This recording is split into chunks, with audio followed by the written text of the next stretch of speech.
le système dans les écoles contribue à fragiliser les enfants africains. Je ne sais pas si les Africains de la diaspora en sont conscients. Hein. Et donc, qu'est-ce que vous faites pour contrecarrer ça?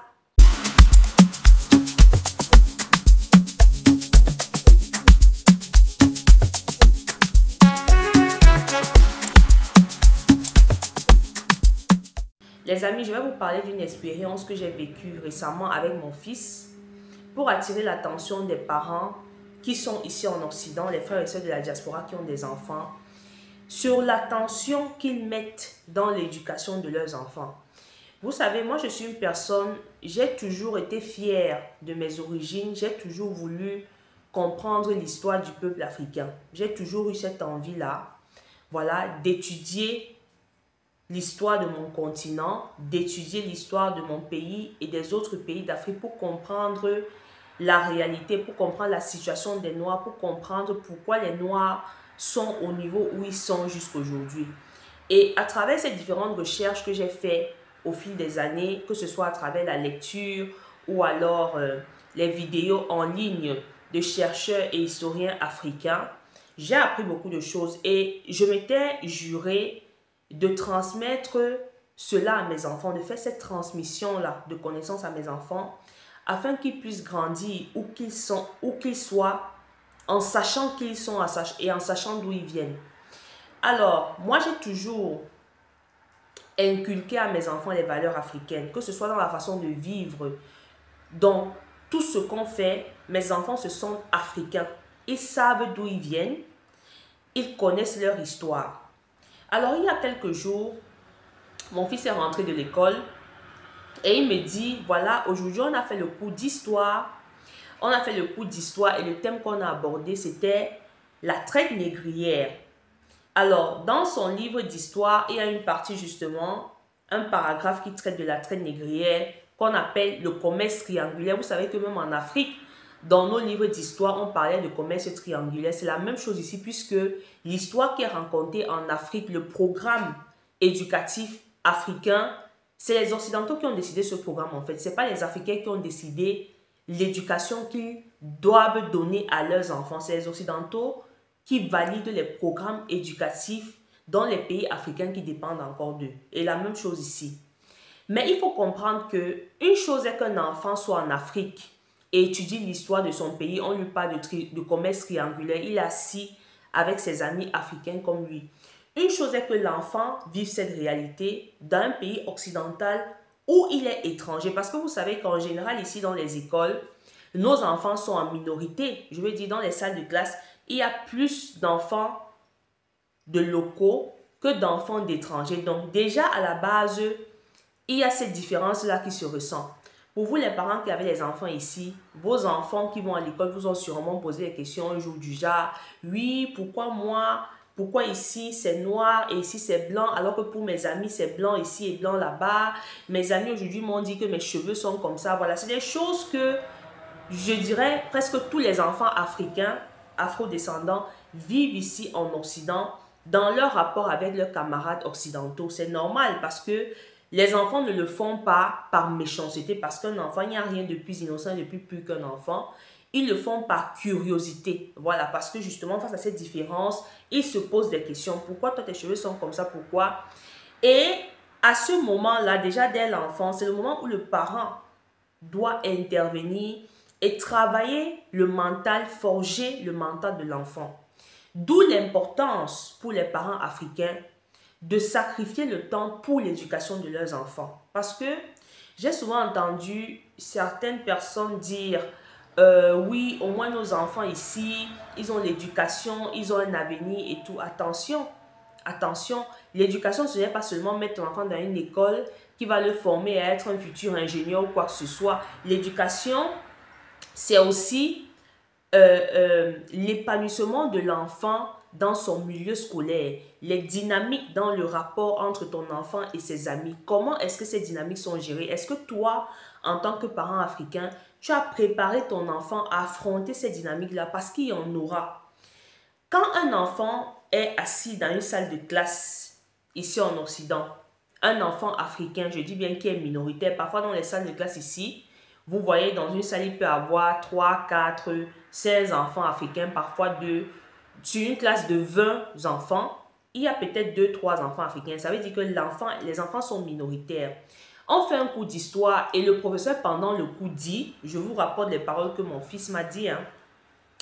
La prof, c'était une prof pendant le cours, dit, oui, les Africains ont fait le commerce triangulaire Afrique-Europe, Amérique, parce que les Africains étaient pauvres, ils étaient très pauvres et ils étaient impressionnés par les biens de petite valeur. Donc, quand les Occidentaux sont arrivés en Afrique, ils amenaient les étoffes, les biens de petite valeur et ça impressionnait beaucoup les Africains et ils prenaient ces biens et ils vendaient leurs frères. Voilà ce que les profs d'histoire disent dans les salles de classe où nos enfants sont. Un enfant dont les parents sont habitués, sont préoccupés par l'argent, tellement ils travaillent, n'ont pas le temps. Parce que c'est quoi l'éducation réellement? J'ai l'impression que pour certains Africains, l'éducation, c'est payer l'école de l'enfant, lui mettre un plat de nourriture à midi sur la table, lui acheter 2, 3 vêtements, 2, 3 jouets. Pour eux, c'est ça l'éducation? Non. L'éducation, c'est parler aussi aux enfants des réalités du monde, des réalités de la vie, leur apprendre certaines valeurs, leur apprendre leur culture, leur apprendre l'histoire des peuples, leur apprendre certaines choses qui auront réellement un impact dans leur croissance et quand ils seront adultes. Parce que si vous pensez que quand vos enfants vont à l'école ici en Occident, tout ce qu'on leur dit là-bas contribuera à leur bien-être, vous vous trompez. L'école parfois peut contribuer à complexer et à faire perdre confiance à nos enfants. Je dis l'école où vous envoyez les enfants là, je vous le dis. Ce n'est pas d'ailleurs un hasard. Vous constatez beaucoup d'enfants ici qui sont nés sur place par exemple, ne poussent jamais très haut dans les études. Ceux qui arrivent ici en Occident, qui poussent jusqu'à un certain niveau, c'est toujours les Africains qui viennent du continent parce qu'ils ont grandi dans un environnement différent. Ok? Ils ont grandi dans un environnement où on ne les complexe pas, où on les apprend à se battre déjà petits. Donc, ils ont une certaine confiance en soi, ils ont cette volonté de se battre. Mais ton enfant ici, il est minoritaire. Donc, il ne faut pas négliger cet aspect. Je ne sais pas si beaucoup de parents africains se rendent compte de ça en fait. Le fait que les enfants soient minoritaires dans ces pays occidentaux fait déjà en sorte qu'ils soient complexés. Ils sont la différence. En classe, ses amis vont lui poser les questions. Ils vont dire, oui, dans ton pays, voilà, comment ça se passe là-bas, comment ça se passe ici et tout. Il y a des parents qui sont ici, qui élèvent les enfants à l'occidental. Et ils pensent que c'est normal. Ils te disent, non, moi je l'éduque à l'occidental parce qu'il est né ici. Erreur monumentale. Erreur monumentale. Et donc, pour revenir à ce qui s'est passé en classe et tout, donc mon fils m'a dit, quand il écoutait la prof dire ça, il était un peu gêné. Je lui ai dit, comment tu t'es senti? Il me dit, je me suis senti un peu gêné parce que je savais qu'elle mentait. Alors, pourquoi il savait qu'elle mentait? Parce que moi, en tant que sa mère, je lui ai déjà fait comprendre l'histoire des razzias négrières. Parce qu'on ne parle pas des traites, mais de razzias négrières. Je lui ai expliqué, quand j'achète les livres par rapport à ce qui s'est passé en Afrique, il voit, vous voyez derrière moi, j'ai une petite bibliothèque parce que je m'intéresse à la lecture. Il voit les livres, quand je lis, je lui raconte ce qui se passe. C'est un travail qui n'est pas à négliger. Ça peut sembler banal, mais c'est très important. Est-ce que vous savez que vos enfants sont complexés chaque jour, que le système est un système de prédation qui vise à faire que vos enfants grandissent avec un manque d'assurance? Est-ce que vous le savez? Qu'est-ce que vous avez prévu en tant que parent pour éduquer vos enfants? Parce que l'école s'occupe de l'instruction, pas de l'éducation. Même si quelque part, je pense que les enfants sont aussi influencés du point de vue éducation à l'école par rapport aux interactions qu'ils ont avec leurs camarades et tout. Voilà. Donc, quand mon fils m'a dit ça, je me suis dit, heureusement que je lui avais déjà raconté. Au moins, on ne met pas dans son cerveau un mensonge. Et c'est comme ça, il y a beaucoup de choses dans les livres d'histoire, dans les médias, ici que nos enfants voient, qui contribuent à leur bourrer le cerveau de mensonges. Il y a des enfants qui restent ici, nos enfants qui sont nés ici. Parfois, ils sont à la télé, ils sont en train de regarder la télé. On montre les images de pub, des enfants qu'on a filmés, je ne sais dans quel pays en Afrique, tout maigre, affamé, en train de pleurer. toi, ton enfant est né ici, il voit ça à la télé. C'est un enfant comme ça qui va aimer l'Afrique. Toi, en tant que parent, en tant que mère, en tant que père, est-ce que tu prends le temps de contrôler ce que ton enfant regarde? Parce que l'image est le premier vecteur d'information. Est-ce que vous accordez le temps à vos enfants? Moi, j'attire ici l'attention des parents africains. Vous qui êtes en Occident, vous vous asseyez, vous prenez les aides et tout, vous pensez que tout est fait. C'est pour ça que vos enfants grandissent après, ils deviennent rebelles, ils deviennent drogués et machin. Parce qu'il n'y a pas ce suivi-là, il faut le suivi. Arrêtez de courir derrière l'argent, derrière les projets, derrière les ceci, les immeubles et tout ce qui va avec. Et vous négligez les enfants que vous faites. L'Occident, c'est un environnement très complexe. Il faut bien comprendre l'Occident pour y vivre. Pour ne pas se retrouver, pour ne pas après être rattrapé par les événements en fait. Qu'est-ce que vous faites en tant que parent pour donner ce sentiment de confiance à vos enfants? Vous vous rendez compte, dans les livres d'histoire ici, on apprend à nos enfants que ce sont les ancêtres qui ont vendu leurs propres enfants. Un enfant comme ça, si ses parents ne font pas le travail à la maison, comment il fait pour aimer l'Afrique? Il ne voudra même pas s'identifier à eux. Et c'est la même chose qui se passe au niveau des Antilles. Vous voyez au niveau des Antilles aujourd'hui, beaucoup de frères africains ne veulent pas, ils ne veulent même pas pour certains accepter qu'ils ont des origines en Afrique. Non, nous ne sommes pas africains, nous sommes antillais. Ils ont vendu, ils nous ont vendus. Et c'est des narratifs comme ça que les Occidentaux prennent le temps, ok, de mettre en avant tout le temps dans les médias et partout. Et même nos enfants ici subissent ça. Donc faites attention. Quand vous vous asseyez, vous dites que non, mon enfant fréquente ici, c'est bien. Attention! Est-ce que vous regardez les programmes éducatifs dans les livres de vos enfants?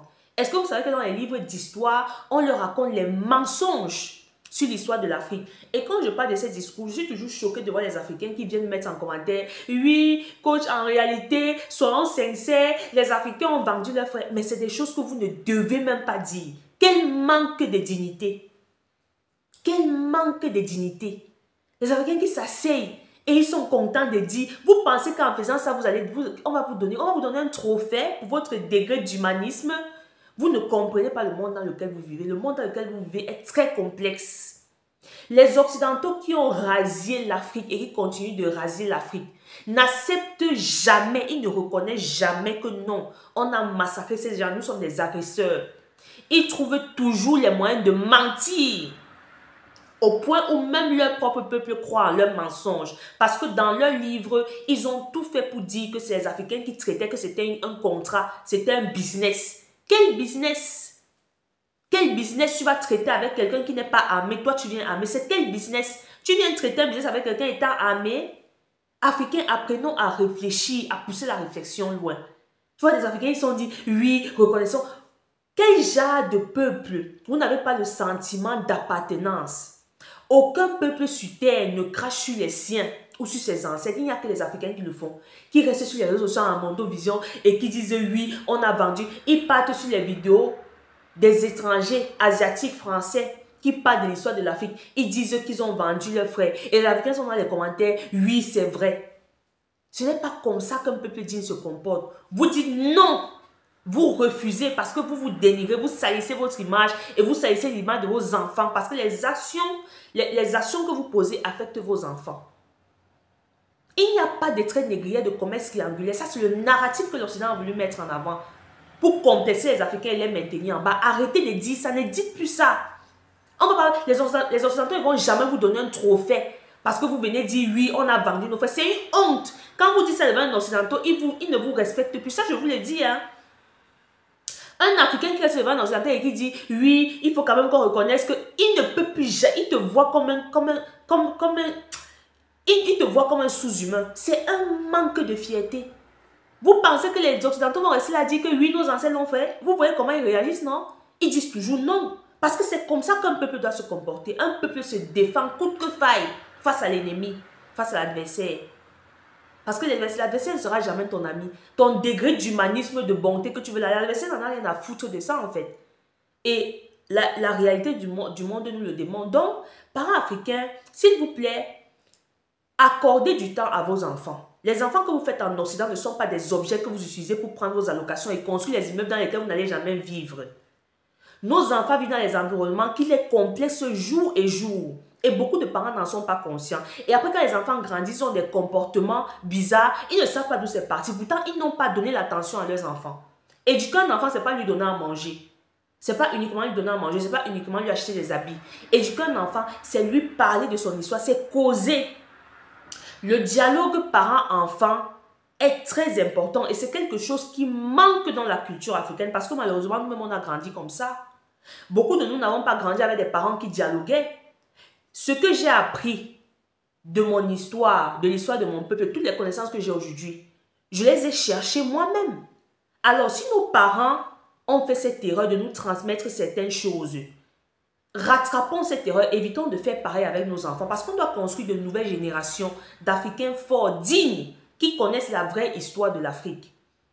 On ne peut pas laisser... Je me rappelle une fois, je suis tombée sur les réseaux sociaux sur une soeur qui parlait justement, elle dénonçait, en fait, c'est les parents de la petite dans le lycée qui avaient dénoncé, c'était en France, un collège où on avait donné un exercice aux enfants dans lequel il fallait, on leur a partagé des feuilles, il fallait remplir, il fallait cocher certaines réponses. Et l'exercice était basé sur les atouts physiques beaux, les atouts physiques dégradants. Et parmi les meilleurs atouts physiques, on disait, j'ai de grands yeux bleus, j'ai des cheveux lisses. Et dans les atouts physiques négatifs, ils ont écrit, j'ai des cheveux crépus. Vous vous en rendez compte? J'ai des cheveux crépus. Et à qui on se réfère quand on dit dans un exercice partagé dans une classe aux enfants que j'ai des cheveux crépus? Aux enfants africains. Comment les enfants africains qui sont dans cette classe sont censés se sentir? Est-ce que c'est des enfants qui vont rester devant leurs camarades et qui seront orgueilleux? Ils vont se sentir inférieurs à leurs camarades. Donc, le système dans les écoles contribue à fragiliser les enfants africains. Je ne sais pas si les Africains de la diaspora en sont conscients. Hein? Et donc, qu'est-ce que vous faites pour contrecarrer ça? Qu'est-ce que vous faites? Beaucoup ne font rien. Les enfants grandissent frustrés. Ils ne se sentent ni occidentaux ni africains. Ni occidentaux parce qu'à l'école, dans les livres d'histoire, dans les devoirs qu'on leur donne, on leur montre toujours que tu n'es rien. Parce que dans la société, quand ils grandissent, on leur rappelle toujours que tu n'es pas d'ici. Et en même temps, ils ne se sentent pas africains parce que les parents voulant les éduquer comme les occidentaux ont fait l'erreur de ne pas leur rappeler qu'ils viennent de quelque part. Qu'en réalité, leur vrai pays, leur origine, c'est l'Afrique. C'est l'Afrique. Ce n'est pas les passeports européens qui vont sauver vos enfants, les amis. Je suis désolée. Hein.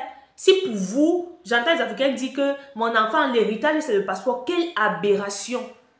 Les parents qui ne disent pas que non, je vais transmettre à mon enfant l'éducation spirituelle, l'éducation culturelle, il va apprendre la géopolitique, il va apprendre à gérer l'argent. Ils viennent te dire que l'éducation de l'enfant, c'est le passeport.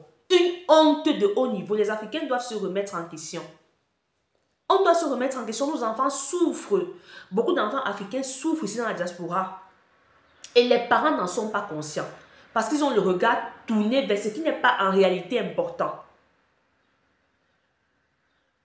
Quand on dit à un enfant en pleine classe que les Africains n'avaient pas de richesse, ils étaient pauvres et ils étaient impressionnés par les biens de petite valeur et ils ont vendu leurs frères pour ces biens. Comment cet enfant africain va se sentir devant ses camarades? Parce qu'il ne faut pas tout être psychologique. Ça fait que l'enfant africain qui est dans la classe, déjà quand le professeur dit ce genre de choses, il est gêné, il se sent diminué à l'instant. Ses amis se sentent forts. Ils ont un sentiment de domination envers lui.